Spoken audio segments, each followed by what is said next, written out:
তুমি খারাপ থাকলেও পড়াশোনার অবস্থা যাতে ভালো থাকে, বুঝতেছো? মানসিকভাবে খারাপ থাকলেও পড়াশোনার অবস্থা ভালো থাকতে হবে এই আগামী 3-4 মাস। আবার শারীরিক ভাবেও ভালো থাকা লাগবে, শারীরিক ভাবে অসুস্থ হওয়া যাবে না। যেমন আমি কিন্তু 3-4 দিন যাবৎ সর্দি জ্বরে আক্রান্ত, কোনো কারণ ছাড়া। এই যে মাঝখানে বৃষ্টি হইলো না, আমি বৃষ্টিতে ভিজিও নাই, বাইরেও বেরোই নাই, তাও ওই যে মনে করো যখন সিজন চেঞ্জ হয়, তো সিজন চেঞ্জ হওয়ার টাইমগুলোতে কিন্তু কোনো কারণ ছাড়াও অসুস্থ হয়ে যায় মানুষ। তো অসুস্থ হওয়া যাবে না, সর্দি কাশি জ্বর এগুলা থেকে দূরে থাকা লাগবে। তো যতটা সেফ থাকা যায় স্বাস্থ্যের প্রতি খেয়াল রাখা লাগবে। এই 3-4টা মাস লাইফের অনেক গুরুত্বপূর্ণ একটা সময়, তো এই সময়ে কোনোভাবেই অসুস্থ হওয়া যাবে না। ইঞ্জিনিয়ারিং ব্যাচে আসলে যারা একাডেমিকে ভালো মতো পড়াশোনা করে আসছে তাদের কাছে মনে হবে অনেক স্লো যাইতেছে। যারা একটু ফাঁকিবাজি করে আসছে তাদের কাছে মনে হবে ফাস্ট আগাচ্ছে। আর যারা মিডিয়াম ক্যাটাগরির স্টুডেন্ট, মানে আমার ক্যাটাগরির স্টুডেন্ট না, আমি একাডেমিকে যেই ক্যাটাগরির স্টুডেন্ট ছিলাম, যে একেবারে টপারও না আবার একেবারে পড়াশোনা করে না এরকমও না, তাদের জন্য মনে হবে যে ঠিক আছে। তো আমি ওই ক্যাটাগরিটাকে ফোকাস করেই আগাচ্ছি, বুঝতেছো? যাদের টার্গেট কোনোভাবে বুয়েটে চান্স পাওয়া, তোমরা খালি আমাদের ক্লাস করো আর বাসায় খালি প্র্যাকটিস শিটগুলো সলভ করো, আর মেইন বইটা এইচএসসি তে যেটা পড়ছো ওটাই রিভিশন দাও। চান্স হবেই, চান্স হবেই। তুমি তোমার কলেজের যে টপার ওরে দেখে হতাশ হওয়ার দরকার নাই, ওইগুলা সারা বাংলাদেশে সব মিলে 100 জন আছে। তুমি চিন্তা করো যে তোমার পড়াশোনা এখনো অনেক খারাপ, প্রিপারেশন অনেক বাজে, চিন্তা করার কিছু নাই। সব প্রিপারেশন খুবই ভালো এরকম বড় জোর 100 জন, ওই 100 জন বাদ। তোমার টার্গেট 101 তম থেকে শুরু করে 1305টা সিট, ওই 1305 পর্যন্ত চান্স পাইলেই ওই 1205। 1305-এর মধ্যে তুমি 100টা বাদ দেও, বাকি 1205 তুমিই চান্স পাবা। ওই 1205টা সিটে যারা খালি এই 4-5 মাস ভালো মতো পড়াশোনা করবে এবং একাডেমিকে রেগুলারিটি মেনটেন করে একটু পড়াশোনা করছে, ওরাই চান্স পাবে। কাজে চিন্তার কোনো কারণ নেই। এবং আজকে ক্লাসের পর, আজকে ক্লাসে যে ম্যাথগুলো করাইছি, এই ম্যাথগুলো যদি বুয়েট ভর্তি পরীক্ষায় আসে, খালি করতে পারলে হবে না, কারেক্ট করে আসতে হবে এবং কম সময়ের মধ্যে। যে আগে একটা টাইপ তুমি 3 মিনিটে পারতা, আজকে ক্লাসের পর যেন সেটা 2 মিনিটে পারো। ওই 2 মিনিট তুমি অন্য একটা সাবজেক্টে বা অন্য একটা ম্যাথে ইনভেস্ট করতে পারবা। কেমিস্ট্রি অ্যান্সার করা যায় খুব কম সময়ে, বাট ম্যাথ এবং ফিজিক্সও কম সময়ে। শোনো, ফিজিক্সের 13টা, কেমিস্ট্রি 13টা, অনেক কম সময়ে অ্যান্সার করে ফেলা যায়, বাট ম্যাথের গুলো সময় বেশি লাগে। তো ম্যাথে আসলে খালি ম্যাথ পারা যতটুকু ইম্পর্টেন্ট, ওই ম্যাথটা কত দ্রুত পারা যায় সেটা আরো ইম্পর্টেন্ট। এই জন্য ক্লাসগুলো মনোযোগ সহকারে করবা। ওকে, ঠিক আছে।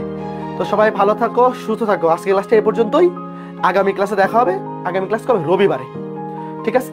তো রবিবারে ক্লাসে দেখা হবে। চেষ্টা করবো রবিবারে ক্লাসেই মোটামুটি বৃত্তের বাকি সবগুলো প্রয়োজনীয় টাইপ কভার করে ফেলার।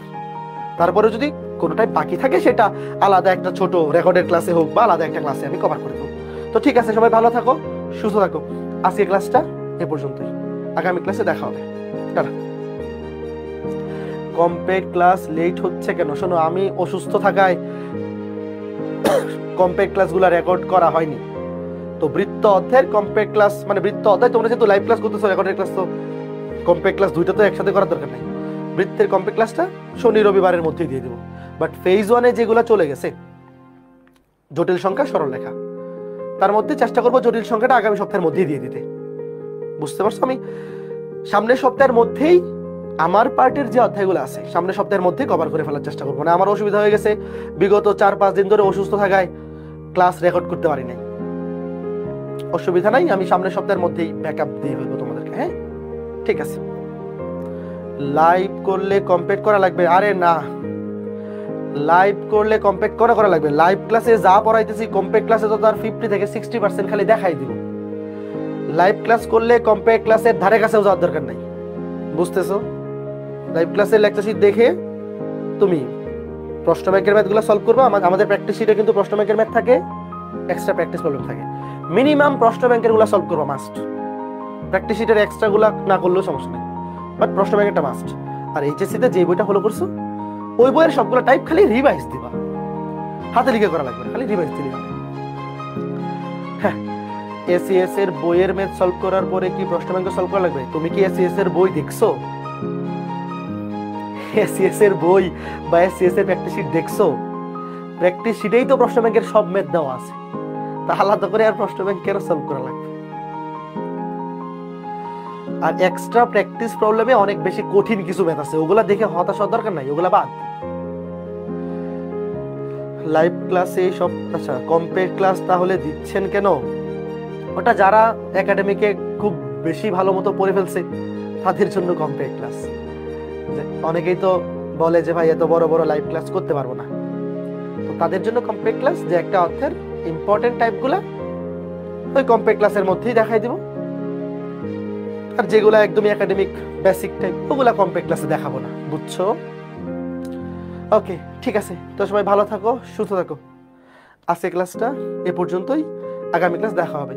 সবাই লাইভ ক্লাসগুলো করো। শোনো, যারা আমার মতো মিডিয়াম ক্যাটাগরি স্টুডেন্ট, তোমরা লাইভ ক্লাসগুলো করো। একদিনে 3 ঘন্টা ক্লাস করা যায়, একদিনে 3 ঘন্টা ক্লাস করেও পড়াশোনা ভালো মতোই করা যায় যদি সময় কাজে লাগাও। কম্পেয়ার ক্লাসগুলো হচ্ছে যাদের টার্গেট বুয়েটে 100, যে একাডেমিকেই ভাই আমার সব পড়া শেষ, আমার অত বড় লাইভ ক্লাস করার দরকার নাই, তাদের জন্য কম্পেয়ার ক্লাস। বাট তোমার টার্গেট যদি 101তম থেকে 1305তম বুয়েটে চান্স পাওয়া হয়, তুমি বইসা বইসা লাইভ ক্লাসগুলো করো। একদিনে আমরা 3 ঘন্টা করে ক্লাস নেই, এখন সময় হচ্ছে 16 ঘন্টা পড়াশোনা করার। 3 ঘন্টা বাদ দিলে আরো 13 ঘন্টা আছে। 3 ঘন্টা ক্লাস করো, নিজে আরো বাসায় 11-12 ঘন্টা পড়াশোনা করো। এইভাবে আগাইতে থাকো, সুন্দর মতো দেখবা আমরা যেভাবে ক্লাসে পড়াবো, পরীক্ষার হলে বুয়েটে 101তম। আমি তো আবার বললাম, ধরো তোমার বুয়েটে টপ 100 হওয়ারও দরকার নাই, তুমি বুয়েটে 101তম হও, কোনো সমস্যা আছে?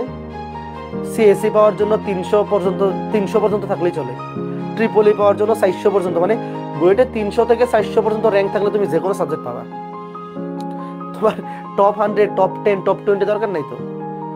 তুমি খালি বইসা আমাদের ক্লাস করতে থাকো, আমাদের প্র্যাকটিস শিটগুলো সলভ করতে থাকো, আর কিচ্ছু লাগবে না।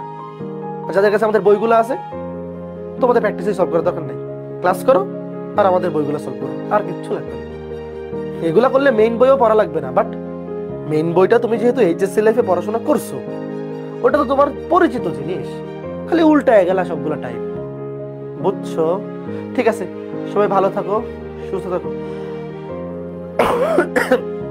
আগামী ক্লাস দেখা হবে, টাটা।